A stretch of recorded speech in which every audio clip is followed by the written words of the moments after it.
కుంభం వారికి కనుక చూసుకున్నట్లయితే ఈ యొక్క పంచగ్రహ చతుర్గ్రహ కూటములు ప్రధానంగా మీకు ఈ 11వ స్థానము 12వ స్థానము రాశి 2వ స్థానాల్లో జరుగుతూ ఉన్నాయి.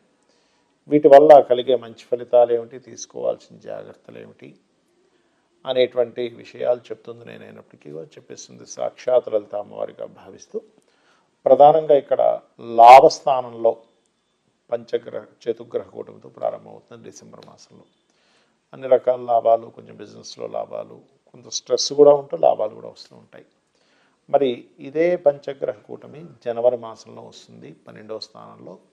ఈ జనవరి మాసంలో వచ్చే 12వ స్థానం వల్ల కొంతవరకు ఇన్వెస్ట్మెంట్స్ చేయడం, ఇన్వెస్ట్మెంట్స్ ముఖ్యంగా భూముల మీద చేసే ఇన్వెస్ట్మెంట్స్ వల్ల కలిసి రావడము, విదేశాలకు వెళ్ళేటువంటి ప్రయత్నం సఫలీకృతం అవడం అనేటువంటి చూపిస్తుంది. ఇక అదేవిధంగా రాశిలో అధిక గ్రహాలు ఉన్నందుకు కాస్త ఇది ఓవర్ స్ట్రెస్ని ఇస్తున్నప్పటికీ కూడా కొన్ని రీసెర్చ్లు కూడా ఫలిస్తాయి. ఇక ఏప్రిల్ మాసంలో చూసుకున్నట్లయితే ఇది ఫైనాన్షియల్ గ్రోత్ని పెంచుతుంది. మరి జాగ్రత్తలు ఏమిటి?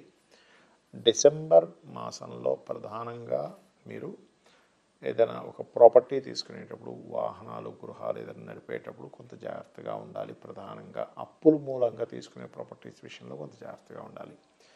అలాగే జనవరి మాసంలో కనుక చూసుకున్నట్లయితే ప్రధానంగా ఇక్కడ ఈ నిర్ణయాలు, ప్రేమ వ్యవహారాలు, నిర్ణయాల విషయంలో కొంత జాగ్రత్తగా ఉండాలి చెప్పాలంటే. మరియు అదేవిధంగా ఇక్కడ ప్రేమించి పెళ్లి చేసుకుందాం, ఎందుకంటే సప్తమ స్థానంలో కేతు ఉన్నాడు, లగ్నంలో రాహు ఉంటూ సప్తమంలో కేతు ఉన్నందుకు జనవరి మాసంలో ప్రేమించి పెళ్లి చేసుకునేటువంటి విషయాల పట్ల కాస్త జాగ్రత్తగా ఉండాలి. ఇక ఫిబ్రవరి మార్చి మాసాల్లో కనుక చూసుకున్నట్లయితే ఇక్కడ కొంచెం ఓవర్ స్ట్రెస్ వల్ల కొన్ని కమ్యూనికేట్ చేసేటువంటి విషయాల్లో అనుకోండి, మరియు అదేవిధంగా కొంత వాహనం మీద వెళ్ళేటువంటి విషయాల్లో అనుకోండి కొంత జాగ్రత్తగా ఉండవలసిన పరిస్థితి ఉంది. ఇక ఏప్రిల్ మాసంలో మనీ ఎక్కడైనా పెడితే స్ట్రక్ అవుతుందా అనేటువంటి విషయాల్లో కొంత జాగ్రత్తగా ఉండండి. ఎందుకంటే ఫైనాన్షియల్ గ్రోత్ ఉంది, స్ట్రక్కింగ్ యోగం రెండూ ఉన్నాయి. మరియు ఇక్కడ కూడా కొంతవరకు ఏదేమైనప్పటికీ కూడా ఈ చతుర్గ్రహ పంచగ్రహ కూటమి వివాహ సంబంధించిన వాటి మీద మీకు ప్రభావం చూపిస్తుంది బికాజ్ ఆఫ్ సప్తమ స్థానంలో కేతు ఉన్నందుకు. ఇక మీరు చేయవలసిన దేవతారాధన దత్తాత్రేయుడిని మరియు విష్ణువుని ఎక్కువగా ఆరాధించండి అనే విధాలు బాగుంటుంది. మరి ఈ పంచగ్రహ కూటమి యొక్క ప్రభావం మీ మీద పడకుండా ఉండాలి అంటే ఏం చేయాలి?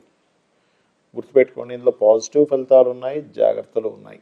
కాబట్టి కేవలం పాజిటివ్ ఫలితాలే మీకు చక్కగా రావాలి, ఎందుకంటే ఎవరికైనా మంచి జరగాలని కోరుకుంటాం. కాబట్టి మీరు నవగ్రహాలలో గుర్తుపెట్టుకోండి, శని, రాహువు, కేతువు, కుజుడు, గురువు, ఈ 5 గ్రహాల దగ్గర వీలున్నప్పుడల్లా దీపారాధన చేస్తూ ఉండండి.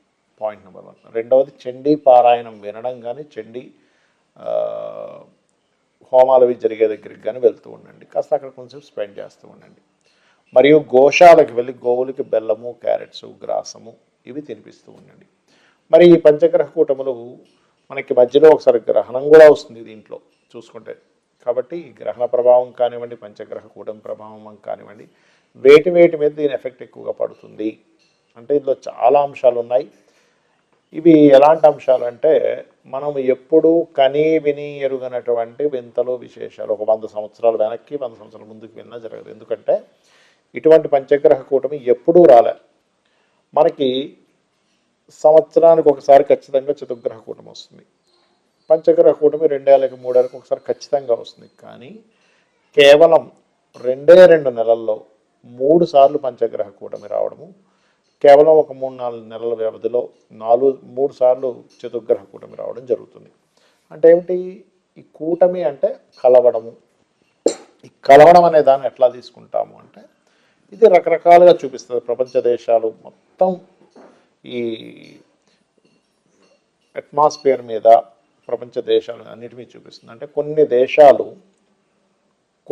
దేశాల యొక్క కరెన్సీని కంట్రోల్ చేయడానికి కొన్ని దేశ నాయకులు ఒకటై కొన్ని నిర్ణయాలు తీసుకోవడం అనేది జరుగుతుంది. గుర్తుపెట్టుకోండి, పాయింట్ నెంబర్ 1. రెండవది, యుద్ధ సంబంధించిన వాతావరణం వస్తుంది ఈ పంచగ్రహ కూటమి వల్ల, ఈ 3 సార్లు రావడం వల్ల. ఇక మూడవది ఏమిటంటే పర్టికులర్గా అనవసరమైనటువంటి గొడవలు, అనవసరమైన అల్లర్లతో పాటు వాతావరణంలో అసలు ఎప్పుడూ కనీ విని ఎరుగినటువంటి మార్పులు, అది భూకంపాలు అనుకోండి, మన వర్షాలు అనుకోండి, అంటే తుఫాన్లు అనుకోండి, దీంతోపాటు వాయువులో విషవాయువు సంబంధించినటువంటి ప్రభావం కూడా పడుతుంది. దానివల్ల కొంతకాలం మనుషులు బయటికి వెళ్ళడానికి, అంటే వాయువు అంటే ఎంతసేపు ఓన్లీ కరోనా ఇలాంటిదనే కాకుండా చూడండి, మనం లాస్ట్ టైం కూడా చెప్పుకున్నాం, ఒక 1 మంత్ బ్యాక్ ప్రిడిక్షన్ ఇచ్చినప్పుడు ఆ ఫ్లైట్ లాగిపోవడం జరుగుతుందని. ఎందుకంటే వాయు సంబంధించిన ట్రావెలింగ్స్, వాయు సంబంధించిన ట్రాన్స్పోర్టేషన్స్ మీద కూడా దీని ఎఫెక్ట్ ఉంటూ ఉంటుంది. అదేవిధంగా శుక్రుడు ఎప్పుడైతే మనకి డిసెంబర్ 16వ తేదీ నుంచి 16-17 తేదీల నుంచి ఎప్పుడైతే ఇందులోకి మారుతున్నాడు ధనస్సులోకి, ఇక్కడ స్త్రీలకి కొంత జాగ్రత్త పడాలి. అంటే స్త్రీల మీద కొంత వ్యతిరేకత రావడం కానివ్వండి, శుక్రుడు సినిమా ఫీల్డ్కి కారకుడు కాబట్టి సినిమా ఫీల్డ్ వాళ్ళ మధ్యన గొడవలు రావడం కానివ్వండి, సినిమా ఫీల్డ్ మీద కొంత వ్యతిరేకత రావడం కానివ్వండి కూడా ఇది 6 నెలలు పనిచేస్తుంటుంది. అంటే ఎవరో ఏదో మాట్లాడడం వల్ల గొడవ రావడం, మరియు సినిమా ఫీల్డ్ వాళ్ళకు కొంత యాక్సిడెంటల్ జరగడం, సినిమా ఫీల్డ్ వాళ్ళు కొన్ని విషయాలను ఎదుర్కోవాల్సిన పరిస్థితి రావడం అనేటువంటిది కూడా చూపిస్తుంది. అదేవిధంగా స్త్రీల మీద అఘాయిత్యాలు జరగడం, ఎందుకంటే శుక్రుడు ఎప్పుడైతే ధనస్సు రాశిలోకి వస్తాడో ఈ డిసెంబర్ మాసంలో, అక్కడి నుంచి ఒక 6 నెలల పాటు స్లోగా ఆయన మకరంలోకి వెళ్ళడం, పంచగ్రహ కూటంలో ఏర్పడడం, మళ్ళీ కుంభంలోకి వెళ్ళడం, మళ్ళీ మన ధనస్సులోకి మీనంలోకి వెళ్ళడం, ఆ రకంగా తన యొక్క ప్రయాణం ఒక 5-6 నెలల పాటు కాలసర్పయోగంలో ఉండడం జరుగుతూ ఉంటుంది. కాబట్టి అదేవిధంగా ఈ కరెన్సీ రిలేటెడ్, మనీ రిలేటెడ్ సంబంధించిన రూపం కూడా మారనుంది, గుర్తుపెట్టుకోండి. కరెన్సీ రూపం మారనుంది. అలాగే మరొక విషయం ఏంటంటే కొన్ని ఈ టెక్నికల్ రిలేటెడ్, టెక్నాలజీ రిలేటెడ్ విషయాల్లో కూడా కొన్ని అద్భుతాలు జరగనున్నాయి, కొన్ని నిధులు కూడా దొరకనున్నాయి. కాకపోతే మనకి చూడండి, ఇప్పుడు అంతరిక్షంలో కొన్ని అంతరిక్ష వాసులు ప్రయాణాలు జరుగుతుంటాయి అంటూ ఉంటారు. అటువంటి వారి నుంచి కొంత ఇన్ఫర్మేషన్ మనం సేకరించడము, వారి నుంచి కొన్ని సిగ్నల్స్ భూమి మీదకి రావడం, తద్వారా కొంతవరకు కొన్ని అంటే ఎప్పటి నుంచో ఎదురు చూస్తున్నటువంటి ఒక కమ్యూనికేషన్ కూడా జరగడం జరుగుతుంది. దీనివల్ల గుర్తుపెట్టుకోండి, మనకి ఈ మధ్య మనం చూస్తున్నాం అట్లస్ 3i ఏదో సౌరమండలం నుంచి పాస్ అవుతుందని వింటున్నాం. దాని నుంచి కూడా కొంతవరకు మనం నేర్చుకోవడం జరుగుతుంది. బికాజ్ ఆఫ్ అంత పెద్ద వ్యోమగామి అంటారు, అంటే అంత పెద్ద ఒక అంతరిక్ష నౌక లాంటిది పాసాన్ అవ్వడం ద ఫస్ట్ టైం మనం చూడడం. కాబట్టి అన్నీ ఎలా ఉంటాయంటే వింతల విశేషాలన్నీ కూడా ఒక 100 సంవత్సరాల తర్వాత కూడా ఇలాంటిది జరుగుతుందా అనే రకంగాను, 100 సంవత్సరాల ముందు కూడా ఇలాంటిది జరుగుతుందా అని. ఎందుకంటే ఇటువంటి కాంబినేషన్ 100 సంవత్సరాలకు ఒకసారి మాత్రమే వస్తుంది.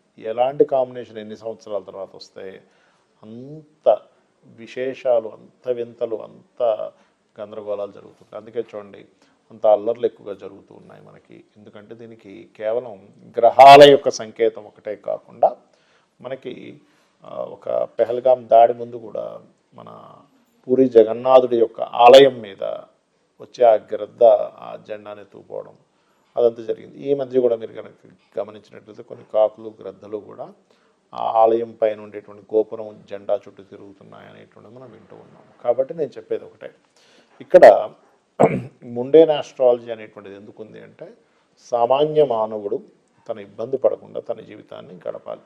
దానికి మనం ఏం చేయాలి, నిత్యము ఇంట్లో చండీ వింటూ ఉండండి, చండీ పారాయణాల దగ్గరికి వెళ్తూ ఉండండి, గోసేవలు చేస్తూ ఉండండి, నిత్యదేవత ఆరాధన చేస్తూ ఇంట్లో కొబ్బరికాయ కొట్టండి. ముఖ్యంగా ఎప్పుడైతే ఇంట్లో కొబ్బరికాయని మీరు కొడతారో ఖచ్చితంగా మీకు ఉండేటువంటి నెగిటివ్ ఎనర్జీ, మీరు పడాల్సిన ఇబ్బంది పడకుండా ఉండగలుగుతారు. శ్రీమాత్రే నమః.